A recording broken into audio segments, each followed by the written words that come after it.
You're listening to Inside Blitz with Levon Kirkland.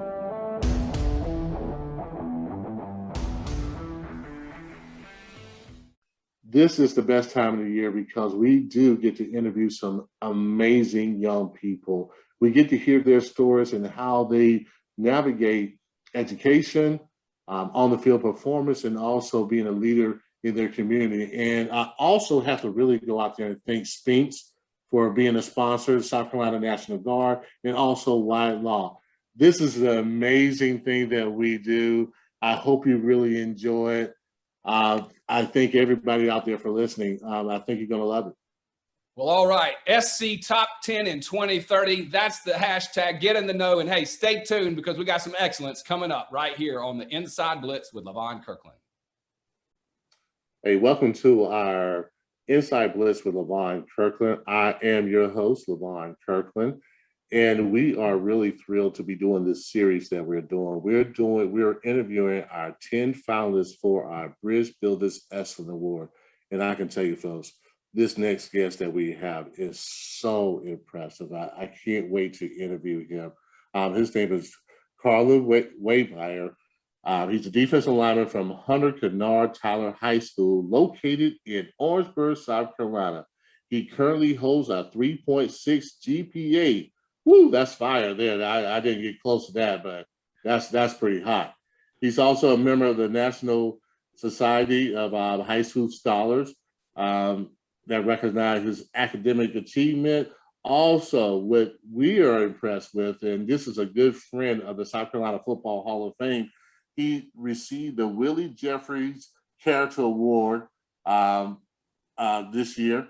And that's amazing because we really think highly of Coach Jeffries. So that says a lot about you, Karrlen. And he was defensive player, I think, of the year in 2020. Racked up over 110 tackles. Going to be going to South Carolina State. Let's welcome to the stage, Karrlen Waymyers. Karrlen, what's going on, my man? How you doing, man? I'm good. Let's talk a little bit about the award you won, the Willie Jeffries Character Award. Tell us how that felt. Winning that award. He is a legend as far as not only South Carolina State, but all over the country. Willie Jeffries is he's a gem. So how did that feel to win that award that has Willie Jeffries' name on it? It brings a lot to the table. It opened up a lot of things for me. That was one of the things that kind of got me in a different position. I feel like that brought y'all attention, seeing that I got that award. No question. That's Willie Jeffries. That's my man. He's a character. He's a real character. But he's a great man. He's a great man, and the fact that I was chosen to be given that award, that's a great honor. Because when I found out, my coach called me. He was like, KD, I got some news for you. I was so cool. He said, you know who Willie Jeffries is, right? I said, yes, sir. He said, you just got this character award. I said, me? Me? Like, that's a great honor because, for me to be coming out of a small 1A school and to have an award of that stature, that just makes me feel like I'm actually doing a great job, and see myself recognized for that. It just brings a big smile to my face. We wanted to highlight students like yourself who've been through what a lot of young people are going to be going through, high school, and really doing it at an excellent level. To have a 3.6 and then be Defensive Player of the Year, that is amazing. So can you tell us what drives you to be the very best? It's just, I have to motivate myself, because I want to make sure that I can put my family in a better position than they in now, and myself as well. Just wake myself up in the morning and be like, okay, let's go get it. You know what you're working for? Because see, my mom and my dad, they worked so hard to get me to where I am now. It's just, I feel like I got to repay them. So it's just, I work as hard as I can, try not to give up, just stay focused because, there's so many distractions out here that you can get caught up in.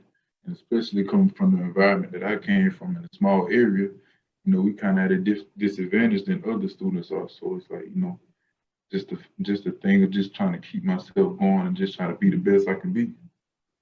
To hear you say that about your parents, that tells me a lot about who your parents are and really who you are. Can you tell us what they mean to you, your parents? They mean the world to me. That's them. That's my people right there. That's the people I'll go to war about. I'll do anything for. Like, you know, you might not see eye to eye all the time, but you know, it's just, you know, that's who I do it for. And they support me every step of the way. I remember when I was in Little League, they was always in the stands. I think they probably missed only 2 of my games out of all of my games playing from Little League to middle school to high school.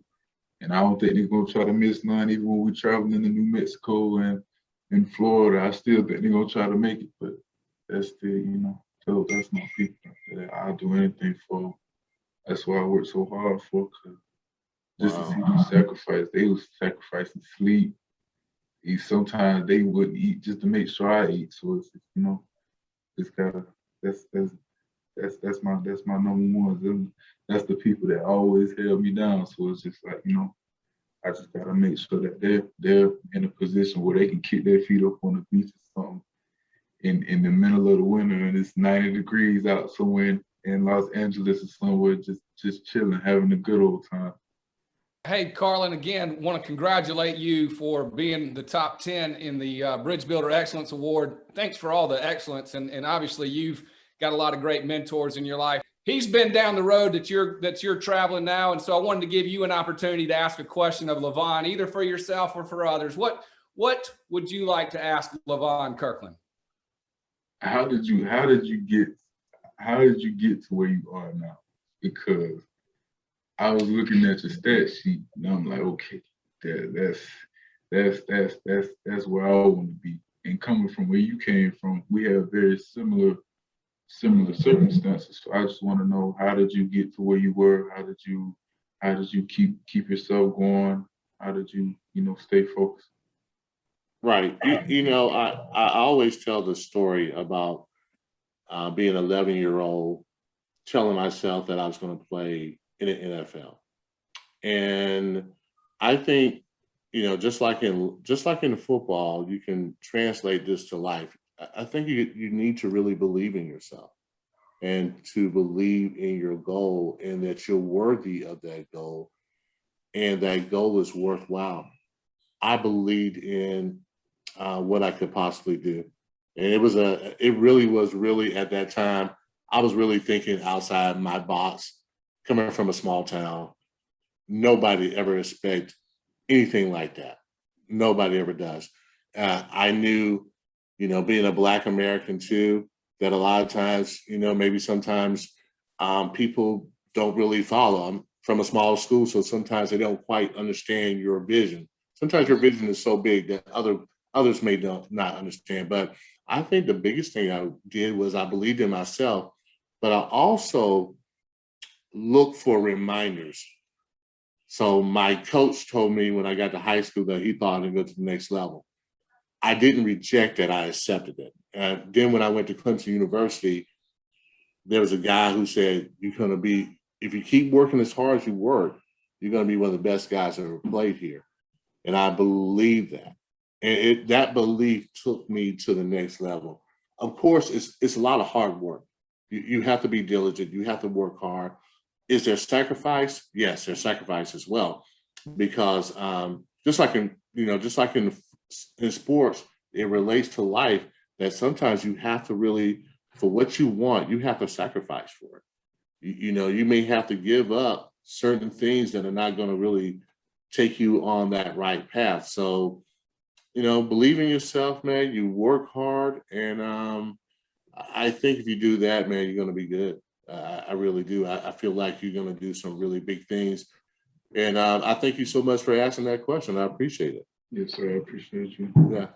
Educate, empower, and encourage. That's what we do here with the South Carolina Football Hall of Fame. I have to take my hats off to these young people. These interviews were amazing. I got inspired. Those guys, they really have their head on straight, And these guys are going to be our future leaders. So we want to thank them so much for being a part of this interview. Thank them so much for their time and energy. It was amazing. That's right, Levon. These guys are awesome. And thank you yourself for being one of the leaders that paved the way for South Carolina. We're proud of you. We're proud of all of them. We appreciate all the great influences, the coach, the parents, and everything for these young people. And we need you to help us reach this goal, SC Top 10 in 2030. Go to our website, scfootballhof.org, and become a Founders Club member, a Founders Club Elite, or some other way. Join in with us and help us lead South Carolina to the top 10 in college and career readiness by December 31st, 2030. We'll see you soon. God bless you.